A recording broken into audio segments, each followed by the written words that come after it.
Hello and a very good morning. You're watching Breakfast News on Rajya Sabha TV. I'm Tina Jha. Let's start with the headlines this morning. Polling underway in Assam and West Bengal, voting in 61 seats in lower and central Assam, 31 seats polling in second part of first phase of elections. DMK releases poll manifesto, promises complete prohibition, and a Lokayuk also promises implementation of Setu Samudram project. Judicial probe ordered into Kerala temple tragedy. One person booked for storing firecrackers in temple complex. Prime Minister Modi visits spot, assures all central assistance.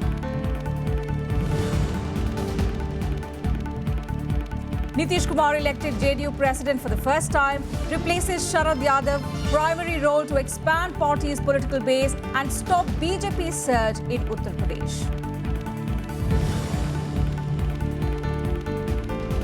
Six killed in massive quake in Hindu Kush mountain range, 7.1 magnitude quake rocks Pakistan, Afghanistan and several parts of North India.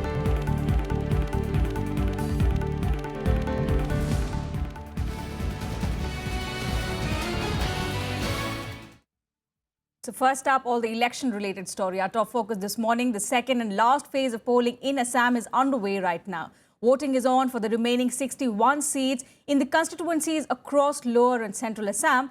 The Congress, the BJP, AGP, BPF alliance and AIUDF are locked in a keen contest for the 126 assembly seats. 525 candidates are in the fray. Over 1 crore people will exercise their franchise at 12,699 polling stations.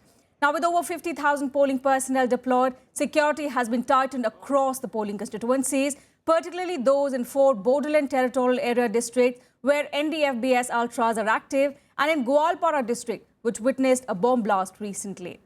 Strict vigil is being maintained in Dhubri district bordering Bangladesh and Baksa sharing border with Bhutan. And let's go across straight to our correspondent Vishal Daya, who's joining us from Guwahati. Vishal, a very good morning. Take us through the security arrangements this morning, particularly in the wake of what happened in Goalpara on the first day of the polling.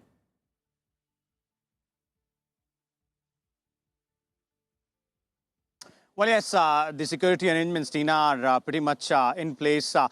Quite elaborate arrangements, as you were pointing out, more than 50,000 polling personnel, and the Election Commission officials out here in Guwahati tell us that a number of security personnel have been deployed, an adequate number rather, on the international borders, specifically Bangladesh and Bhutan, Assam shares border with, and the Bhutan border is, and the Bangladesh border is considered very crucial as far as this poll is concerned. It has been ensured by the Election Commission officials and the security personnel out there that the border is sealed, no untoward incident takes place during the polling today. Right. But the polling is also taking place in the 4 BTAD districts. That's the Border Tribunal, Development Council, and these districts are considered to be really sensitive. So a number of additional security forces have been sent to these districts as well. Right. As far as other areas are concerned, specifically in lower Assam, the security arrangements are pretty much in place. But then the Election Commission has also posted observers, who will be making random checks at polling booths to try and ensure that, no untoward incident is taking place, and, the polling is, happening in a free and fair manner. All right, Vishal, also, how's the response this morning, considering this is the final phase, and after this, it's only the results? So what's the response you're getting from the voters?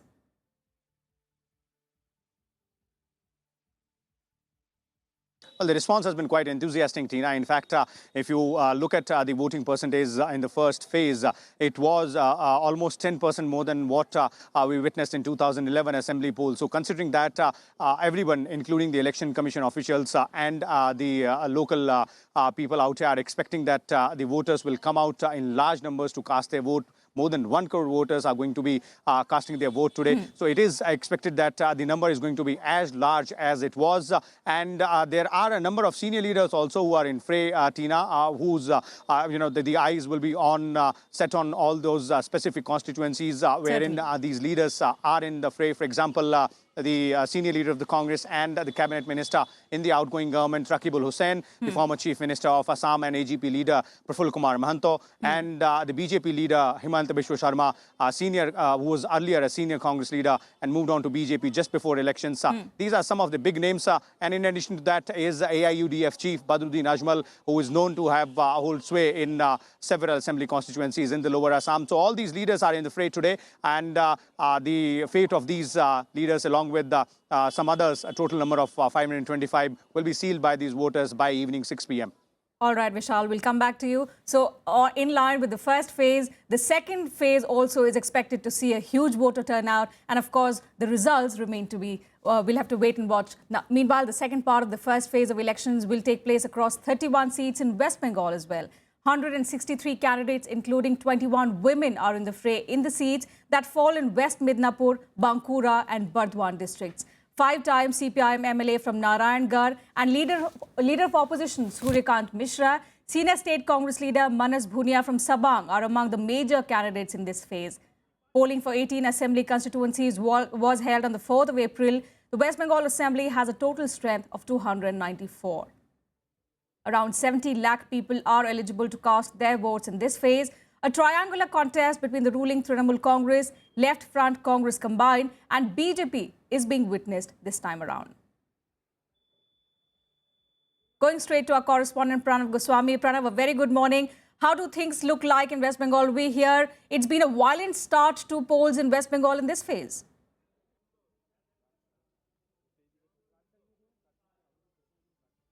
First, let me just show you the visuals, and these visuals tell the enthusiasm in voters, and we know that in first round of polling also the voting turnout was more than 80%, and in this time also it is expected that this will go even beyond 80%.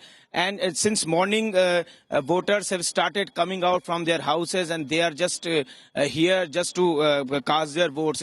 If we talk about the political equation, we all know that this region used to be left front dominated, but in 2011, situation changed, and then TMC won 18 seats out of 31 in this particular region.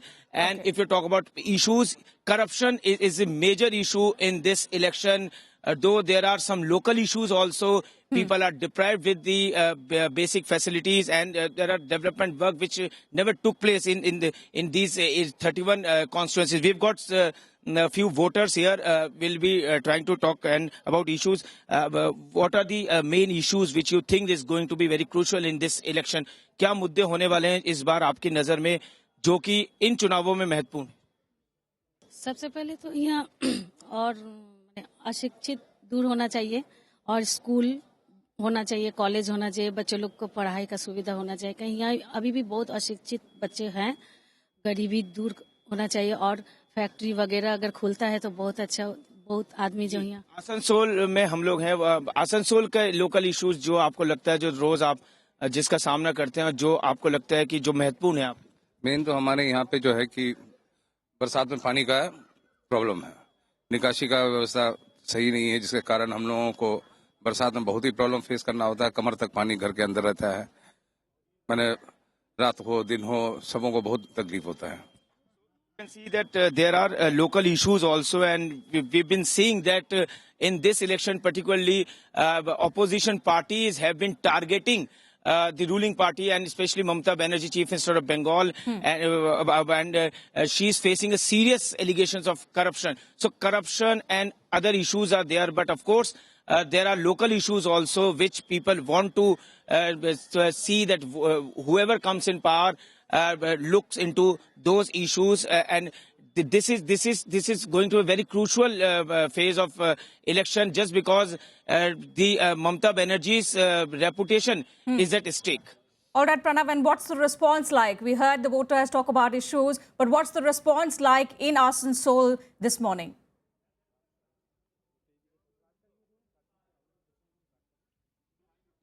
If you could repeat your question, please. Pranav, we heard voters talk about the issues, but behind you, we also see a number of women standing. Is the response really good? So In line with the first phase, can we also expect in the second part of the first phase the voter turnout to be really good?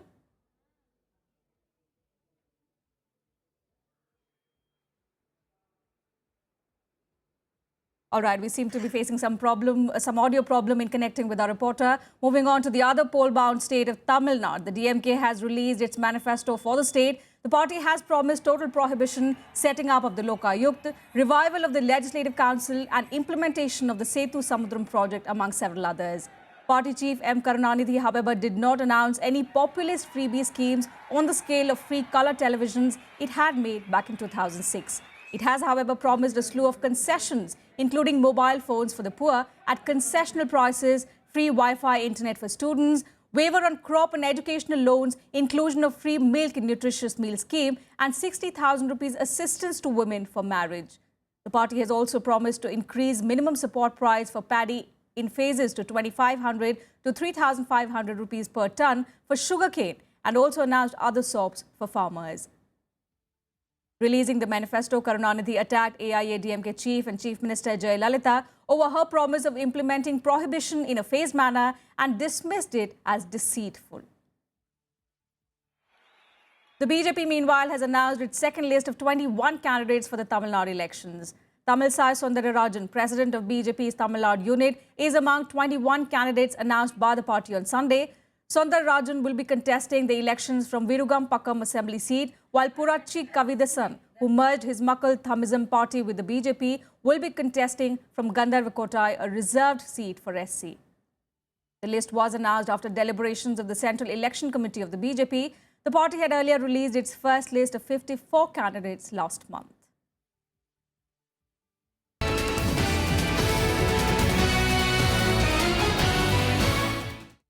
Moving on to the heartbreaking tragic incident in Kerala, 106 people killed and nearly 300 injured in the devastating fire tragedy at a temple in Kollam in Kerala yesterday. Now, a judicial probe has been ordered and a case has been registered against temple authorities and also against the person who stoked firecrackers at the premises. The Prime Minister himself offered all possible central assistance.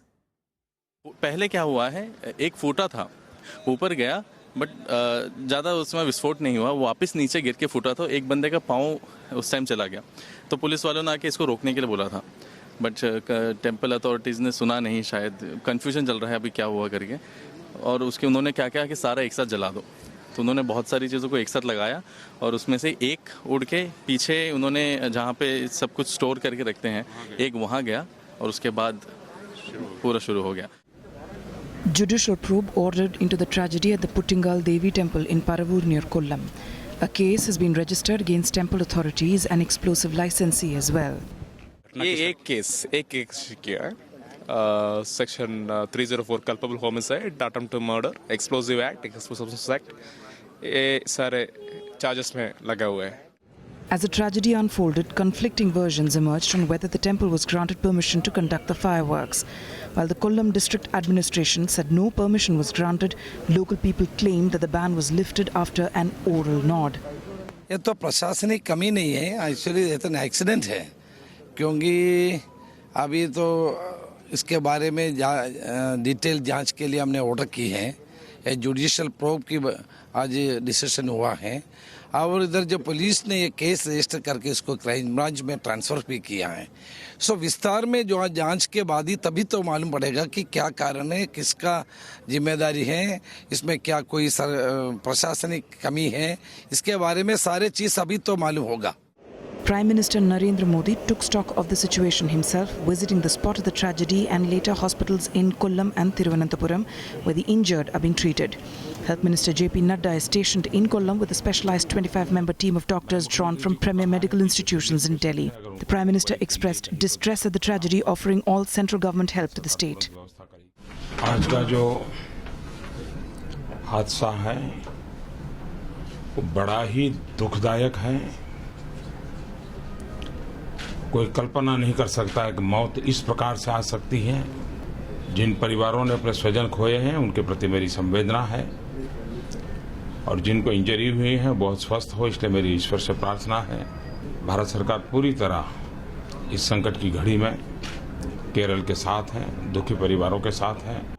Congress Vice President Rahul Gandhi also visited the spot and met the injured. He lauded the state government's response to the tragedy. It is a tragic accident.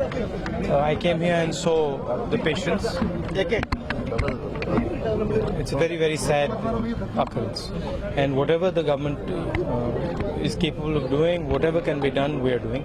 Congress President Sonia Gandhi has asked Chief Minister Oommen Chandy to conduct a thorough probe into the tragedy, asking those guilty to be brought to book.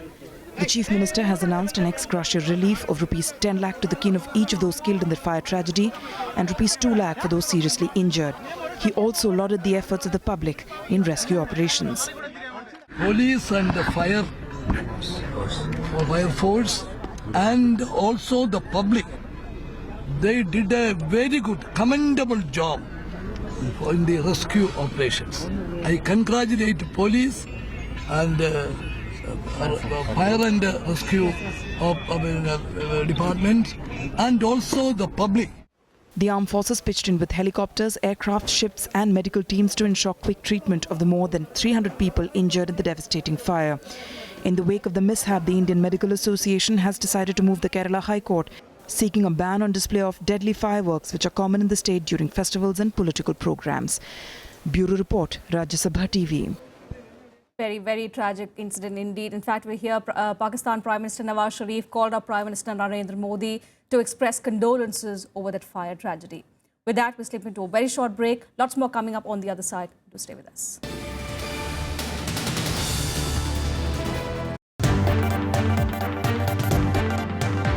I'm Amritan Shura and you're watching Constitutionally Yours. Political will is also missing. अगर आप देखेंगे तो literacy rate बहुत बढ़ी है। यहाँ पे हम लोग कंसोलेशन प्राइज नहीं दे रहे। Child labor is heavily required. So how to tackle that problem? If there is violation of any provision, any law, judiciary will take actions. Join us as we try to understand contemporary issues related to the Constitution. Watch Constitutionally Yours on Rajya Sabha Television.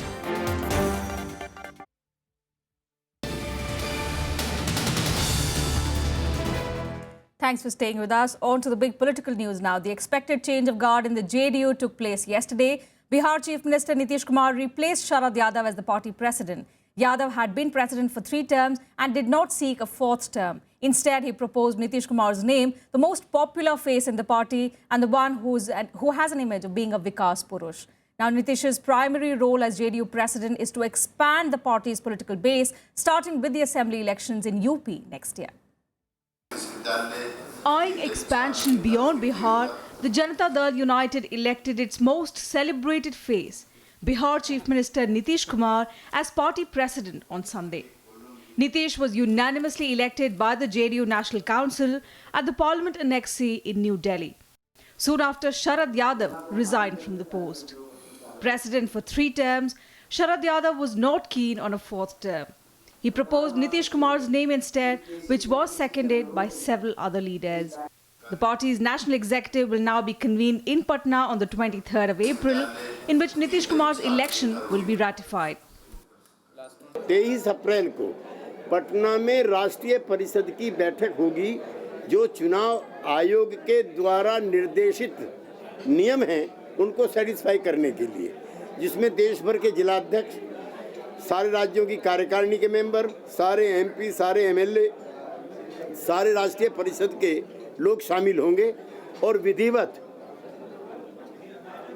23 तारीख को अप्रैल को पटना में श्री नीतीश कुमार जी के आज के इस अध्यक्ष बनाए जाने फैसले पर मोहर लगेगी.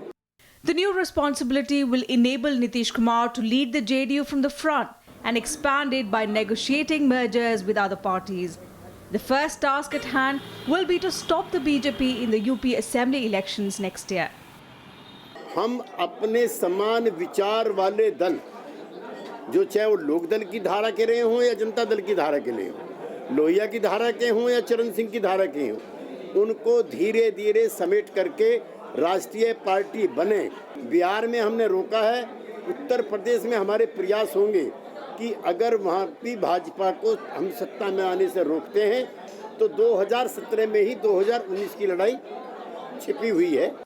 Congratulatory messages poured in for the Bihar Chief Minister soon after the party's declaration. Rival leaders also sent in their best wishes. JDU में कोई अभी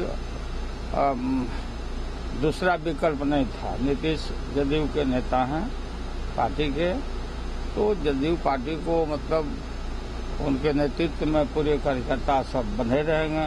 नीतीश कुमार जी को राष्ट्रीय अध्यक्ष बनने पर बहुत बहुत बधाई। ये पार्टी ही जनता दल यूनाइटेड नीतीश कुमार जी की है। वो मुख्यमंत्री बने, राष्ट्रीय अध्यक्ष बने, सब उन्हीं के हाथ में है। इसलिए मुझे उम्मीद है कि वो अच्छे से जनता दल यूनाइटेड का दायित्व संभालेंगे और ये भी उम्मीद करते हैं कि शरद यादव जी को पूरा सम्मान मिलता रहेगा। Congratulations to him. I mean, though it was much expected for a couple of days, we were expecting this announcement. Having said that, as a Bihari, I hope that his priority should be the Chief Minister of Bihar rather than being the National President of Jadyu. I hope he'll give priority to the matters concerning our state first rather than thinking of expanding his party on the national level. Speculations are also rife that Nitish's elevation in the JDU national ranks also means that he could pose a challenge to Prime Minister Narendra Modi in the 2019 Lok Sabha election. Bureau Report, Rajya Sabha TV. And Finance Minister Arun Jaitley has refused to relent on excise duty levy on non-silver jewellery goods. Speaking to media persons on Sunday in Kolkata, Jaitley said a luxury item cannot remain out of tax ambit when taxes need to be paid on many essentials. He added that at a time when the country is moving towards GST, it makes no sense to exempt luxury items. A large section of jewellers and bullion traders have been on strike for over a month now, seeking withdrawal of 1% excise duty on non-silver jewellery items. They're also opposing mandatory coating of PAN by customers for transaction of 2 lakh rupees and above. Now, in the wake of the protest, the government had last month constituted a panel under former Chief Economic Advisor Ashok Lahiri to look into the demands of the jewellers, and the panel has been asked to submit its report within 60 days now. कोई कारण नहीं है कि एक luxury item manufacturing tax से अलग रहे। आज स्टील पर, सीमेंट पर, कपड़े पर, जूते पर, पंखे पर, मिल्क फूड पर, जब हर आवश्यक चीज पर मैन्युफैक्चरिंग टैक्स एक्साइज लगता है, तो लग्जरी आइटम को उससे अलग रखना, जबकि राज्य सरकारें वैट लगा रही हैं और गोल्ड में हमने ये सुविधा दी है उस ट्रेड की विशेषता देखते हुए कि जिस रिटर्न पे वो वैट फाइल कर रहे हैं राज्यों में, उसी आधार के ऊपर वो सेल्फ सर्टिफिकेशन से एक्साइज रिटर्न्स फाइल करें। On to some other news. A 7.1 magnitude earthquake hit parts of Pakistan and Afghanistan's Hindu Kush mountain region on Sunday, killing at least 6 people. Now, the quake struck at 3:58 p.m. and lasted for several minutes. All the deaths have been reported from Pakistan. Tremors were also felt across northern India, including Delhi and the National Capital Region, Kashmir, as well as Uttarakhand. A powerful earthquake of 7.1 magnitude struck parts of Pakistan and the Afghanistan-Tajikistan border in the Hindu Kush region on Sunday. The earthquake struck at a depth of 210 kilometers and lasted for over 1 minute, forcing people to flee their homes.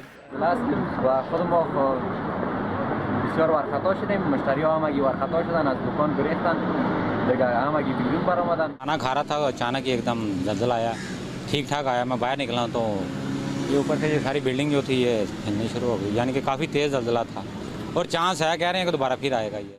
So far, no injuries or significant property damage has been reported from the Afghan government, but few deaths and several injuries have been reported from Pakistan, where the tremors were felt in the Khyber Pakhtunkhwa province and also the Punjab province, as well as Pakistan-occupied Kashmir and Gilgit-Baltistan regions.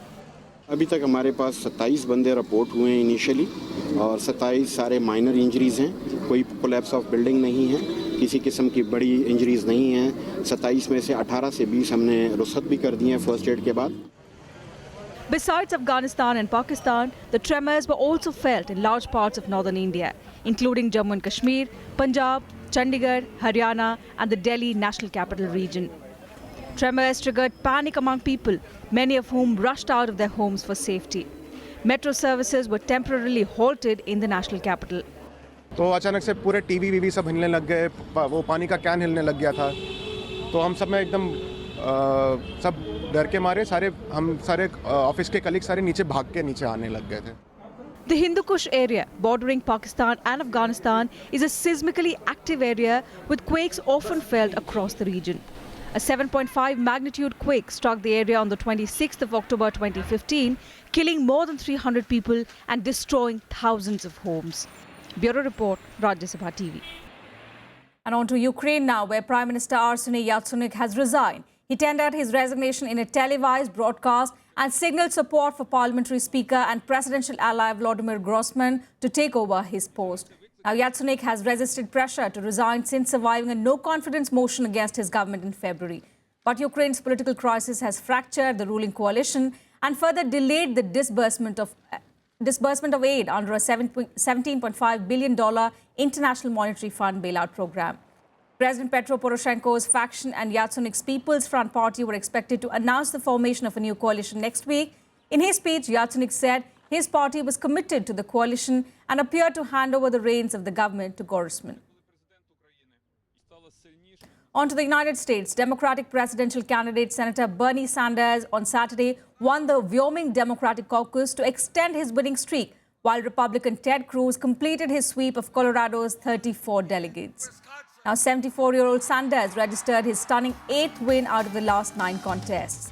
He finished 12 points ahead of Hillary Clinton with 56.44% of the vote in Wyoming. The state, which is mostly Republican, only awards 14 delegates, which means Sanders barely puts a dent in Clinton's more than 200-delegate lead. Meanwhile, 45-year-old Cruz finished Colorado's delegate fight with overwhelming victory, picking all 13 of the final delegates to complete a clean sweep of the state. Cruz has now won all 34 delegates in the state and is now fewer than 200 delegates behind Trump in the race to the 1,237 needed to clinch the Republican nomination. The latest victory of both Sanders and Cruz is seen as a big morale booster heading into the crucial New York primary on the 19th of April. We have won 8 out of 9 last contests. We're looking forward to New York and to other states as well. We are in this race to win. We have a path to victory, and our intention is to win the Democratic nomination and then win the general election. As a result of the people of Wisconsin defying the media, defying the pundits, I am more and more convinced that our campaign is going to earn the 1,237 delegates needed to win the Republican nomination. And on to some sporting action now. India scored 2 late goals to beat Canada 3-1 in the Sultan Azlan Shah Cup tournament. Chandana Thimaiya opened the Indian account in the 3rd minute, but Keegan Pereira equalised for Canada in the 23rd minute to be 1-1 level at half-time. Harmanpreet Singh converted a penalty corner in the 41st minute. Talvinder Singh then sealed the fate of the match 3 minutes from time to give India their 2nd victory from 3 outings. With 6 points now, India are 3rd in the round-robin league standings. World champions Australia are at the top with 9 points, while defending champions New Zealand are 2nd with 8 points. India will next play arch rivals Pakistan on Tuesday. The Duke and Duchess of Cambridge, Prince William and Kate Middleton, arrived in India on Sunday. They are on a 7-day tour of India and Bhutan, aimed at building strong bonds with both countries. The royal couple visited the 2611 Memorial at the Taj Palace Hotel in Mumbai and laid a wreath at the memorial. They also spoke to hotel staff who were present when the iconic hotel was attacked back in 2008. The next stop for the Duke and Duchess was the Oval Ground, where they took part in a cricket match between beneficiaries and representatives of 3 charities based in Mumbai. They dined with Bollywood's elite to celebrate Mumbai's film and creative industries, capping their first day of a week-long tour of the country. The Duke and Duchess will be in Delhi today and begin their tour by paying respects to India's military contributions and honour the memory of Mahatma Gandhi. And that's all the time we have for you in this bulletin. Thanks for your time.